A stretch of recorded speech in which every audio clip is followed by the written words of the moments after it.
So greetings everybody. We talk about chiffonade when we made our little, I guess you would call it a coleslaw or a slaw, whatever you want to call it. Anyhow, so just remember when you're doing your slaws or you're trying to make a thin cut, right? We talked about this. We're rolling it and then we're chiffonading it, right? So you can come up with thin slices. And it's just like you had a shredder. They were using that. We're creating a shred.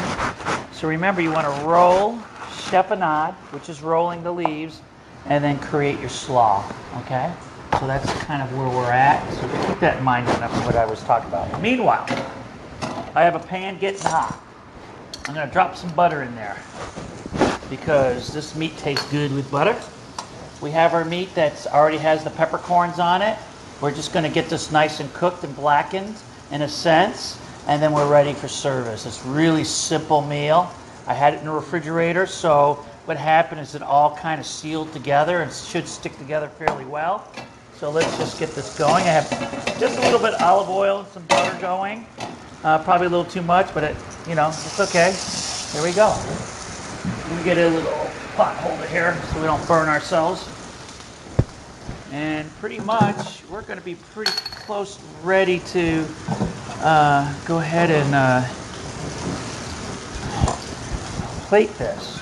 It's fairly easy. This really depends on what you're trying to do. If you want medium rare, if you touch it and it just has a slight bounce on there, then you know it's a medium rare. If it goes further in to the top of your hand, if it feels like this, just touch that, then you know you're at a medium rare, okay? Anything less than that, the more rare it is, the more feel you're going to get into it, right? The tougher it is, the more well cooked it is. It just depends on you and what you like to see. I like mine more of a rare, medium rare.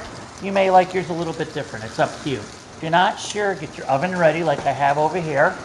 And yeah, we have the oven ready.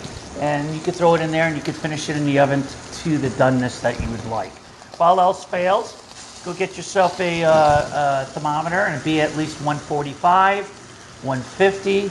You're pretty much at medium rare when you're at 145, 150, okay? So keep that in mind. Try to be at least 145 because that's more rare than medium rare, okay? So, and you can look all those up. I mean, we've done it before. They're in the books that you've received and you've purchased. And it's also on some of the videos. Just Google it. Remember, almost everything's in Google. You notice I got this pretty hot because I want mine more rare.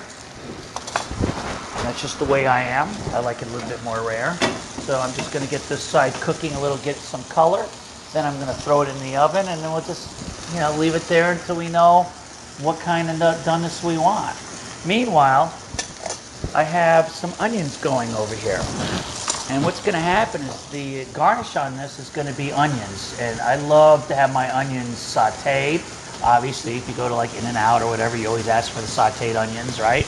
And I like that because you get that sweetness from the onion. So that's kind of where I'm at with this.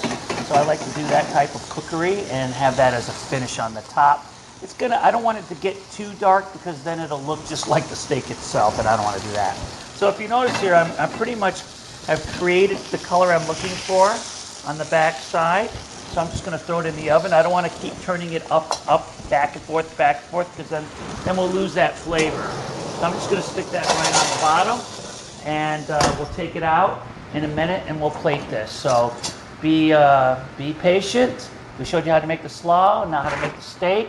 Once I'm done with the steak, I'll come back and I'll show you how we're finishing the onions and having the steak rest. The steak has to rest. So, bon appetit. We'll see you in a minute.